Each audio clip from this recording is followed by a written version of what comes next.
Hey, King of Kings, so glad to be with you today.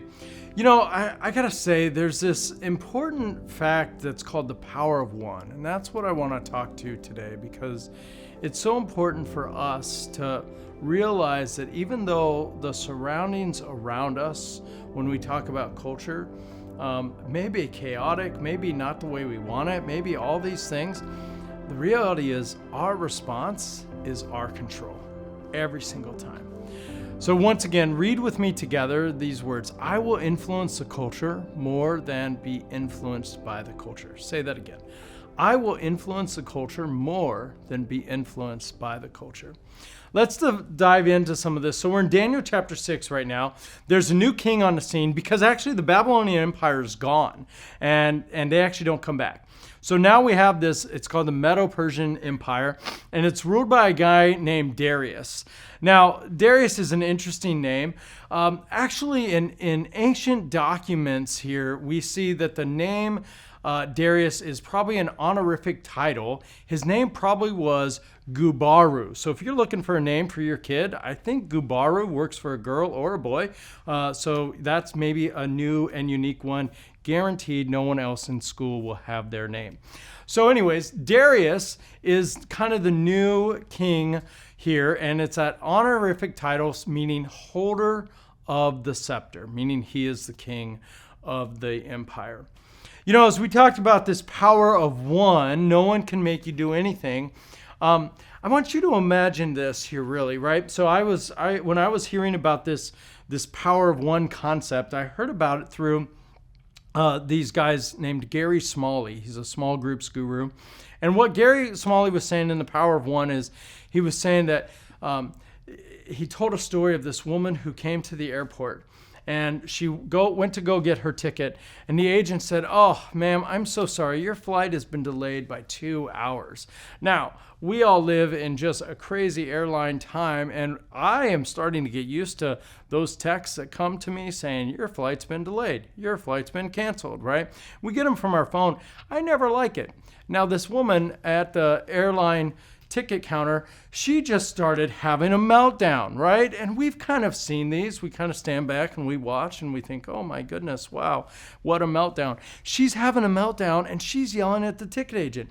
The ticket agent, think about this. She has no control over the pilots, no control over the mechanics. She doesn't even get to set the schedule. All she does there is she types her keys, abnormally long every time too, but types all her keys, looks at it and says, "I'm sorry, your flight has been delayed." The power, that woman did nothing to make her response be there. That power belongs solely to you and to me. Think about this in a fight with your spouse, a fight with your coworker, right? Or even a fight with your children. When you yell, who's responsible for the yelling?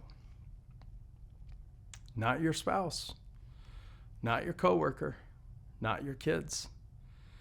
No one controls your response but you, right?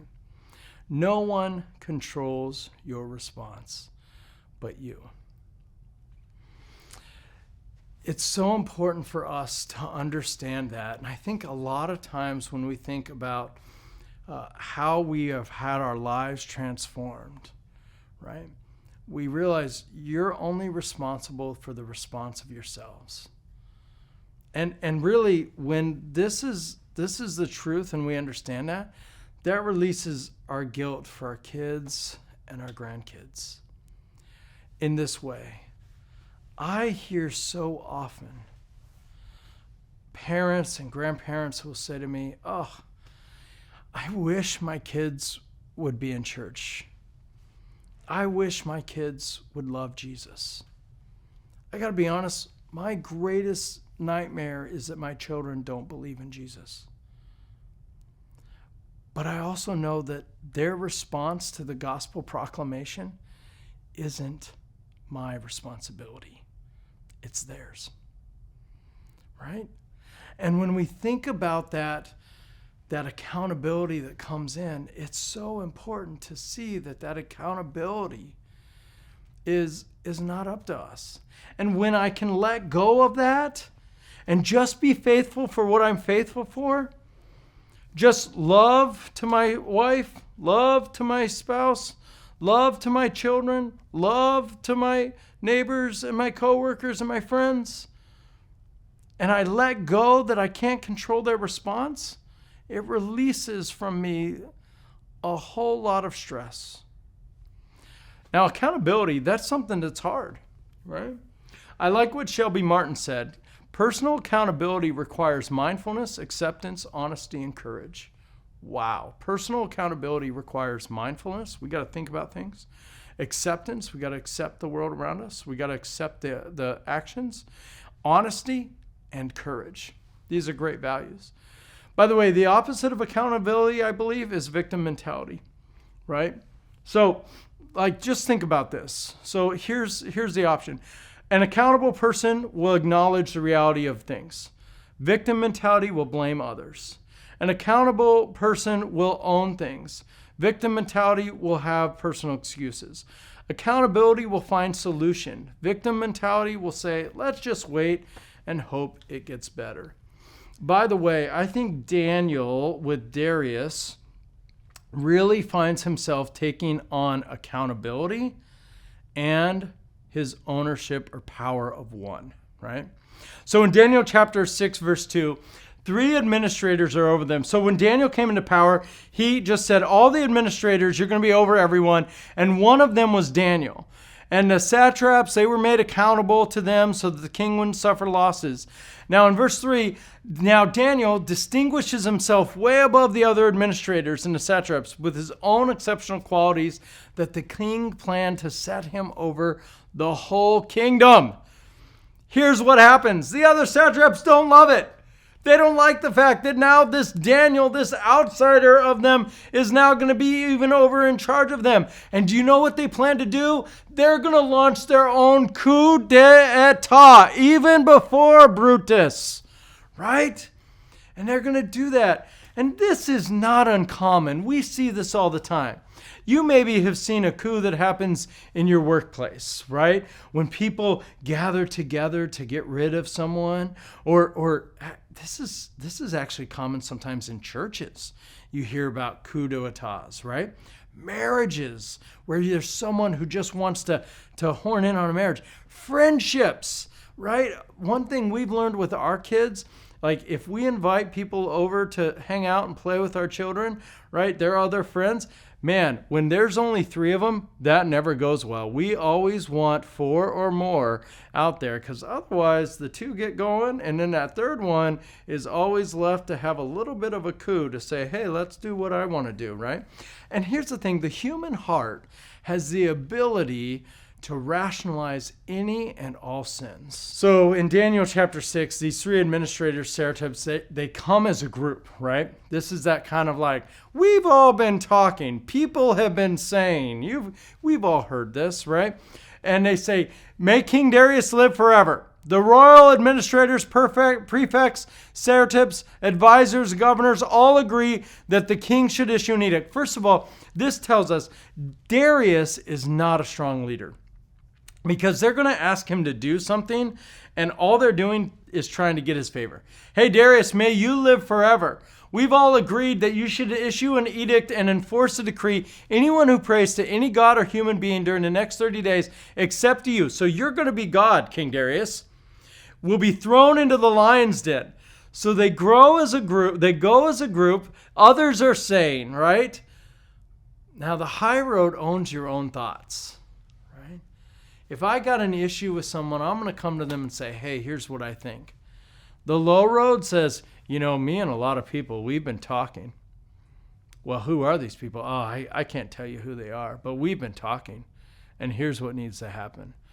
That's the low road. And they take the low road. Poor leaders make decisions based on emotions. May the king live forever, rather than on their strengths. And they ask him to do something that's all about his ego, to ensnare Daniel. I think it's important when we see this, right? So Daniel's now at a crisis moment. What's he going to do?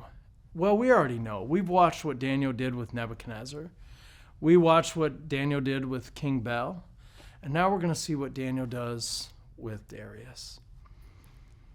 What happens when the world around you crashes? What happens when we get into a situation that we have to choose a crisis moment? I believe that crisis reveals our character.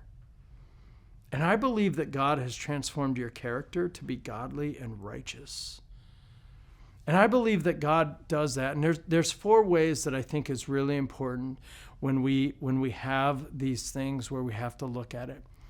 First of all, when we talk about accountability, I think we have to be reminded that we are also accountable to others. One of the things as a pastor, and by the way, I would say this, Satan puts his target on your back at some pivotal faith moments in your life. First, Satan puts a target on your back at your baptism, or when you recommit yourself to living out your baptismal vows for the Lord. Satan goes after you. Second, when you own your faith, when you say, I believe in Jesus Christ as my Lord and my Savior, Satan puts a target on our back. When you get married, Satan puts a target on your back. Marriage is biblical, and there's a target when we get married. And I believe if you go into any ministry, whether it be paid or volunteer, when you serve in your church, there's a target on your back. And I think that target is because Satan knows that if he can get you to suffer a loss, that it hurts the very kingdom of God. Others look and they say, look, there's another Christian hypocrite, or whatever they may be. And so there's a few things we can do to remind ourselves of our accountability. Here's the first thing. Write down a list of all you're accountable for. If you had a moral failure, who would it affect? I can tell you, I have a list. My wife is the first one. My children are 2 and 3. I have friends that I know that if I had a moral failure, they literally would fly here and kick me in the rear, right? My coworkers, the staff that I show up with every day. Have that list, because that reminds us that there's people that will suffer because of our decisions, right? And then 2, what should you do when there is a character crisis? Well, look at what happens. So Darius has said, everyone needs to bow down and just pray to him. No praying to any other gods. What happens? So verse 10, see what Daniel does. First, he opens the window till all of Jerusalem can hear him. Be transparent in your activities. He doesn't go and say, I still need to pray to God. I'm just going to do this hiding. No, he opens the window. He says, yep, I'm praying to God. And what's he do next? He prays. So he's transparent in his activities. He prays and he gives thanks to God. He gives thanks for where he is, the situation that he is in. High character transforms the lives of others. And so then he comes, and Darius comes to him because, of course, right, these 3, this little group, right, these coup people, they come and they go, hey, king, look, the window's wide open. Daniel's in there praying.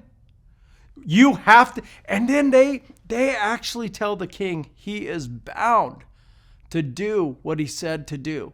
They put the king in the corner of no freedom. So the king says in verse 16, may your God, Daniel, whom you continually serve, rescue you. He's got to throw him in the lion's den. Here's a reminder, justice will always prevail. And you and I, in the midst of whatever crisis it may be, when those who wrong us, justice will always prevail. God will always show up, and God will always restore. It may not be in our timeline, but it is his promise. And so verse 21 through 23, Daniel says, may the king live forever. My God sent his angel, and he shut up the mouths of the lions. They haven't hurt me because I was found innocent in God's sight. Nor have I done any wrong before you, your majesty. And look at what Darius does. The king was overjoyed and gave orders to lift Daniel out of the den. And when Daniel was lifted from the den, not a wound was found on him because he had trusted in his God. And then verse 24, at the king's command, the men who falsely accused Daniel were brought in and thrown into the lion's den, along with their wives and their children. And before they reached the floor, the lions overpowered them, crushed all their bones. And here's the thing.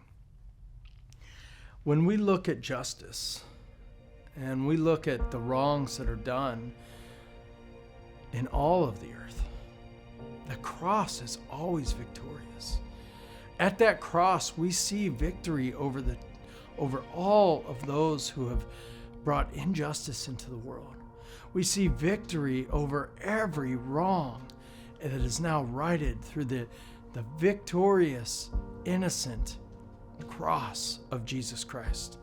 And the empty tomb fills heaven and earth with praise for who God is and the victory that he has done, and the victory over hell, the victory over sin, the victory over the devil. And that victory Jesus gives to you and to me today, so that we too can be lifted up out of the den with no wounds found upon us because of our trust in the victory and in the life of Jesus Christ.